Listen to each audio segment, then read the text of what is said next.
দেখেন মানুষ কতটা বিরজ্যহীন হইলে এমন কথা বলতে পারে। সম্পূর্ণ ভিডিওটা দেখেন। আমি কিছুদিন আগে বলেছিলাম সাকিব খানের সাথে আমি একটা মুভি করতে চাই। এটা কি আমার অপরাধ ছিল? এই দেখেন আমাকে 4-5 জন মিলে একসাথে মিলে দর্শন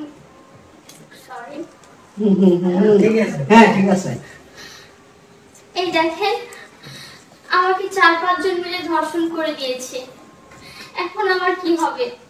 সাকিব খান কি মেনে নেবে তার 3য় নাম্বার বউ হিসেবে? এখন আমাকে কে বিয়ে করবে? আমার দায়িত্ব কে নেবে?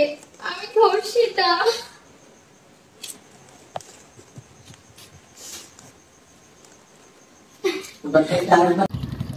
এই ভিডিওটা দেখার পর বাংলাদেশ সরকারকে আহ্বান করে জানাচ্ছি বাংলাদেশে খুব তাড়াতাড়ি রোদ্রের ভ্যাকসিন আনার দরকার।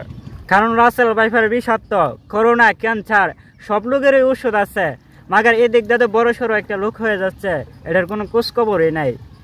তো আমি খুব আহ্বান করে জানাচ্ছি যে তাড়াতাড়ি রোদ্রের ভ্যাকসিন আনার দরকার, কারণ আমরা নিতে পারতেছি না।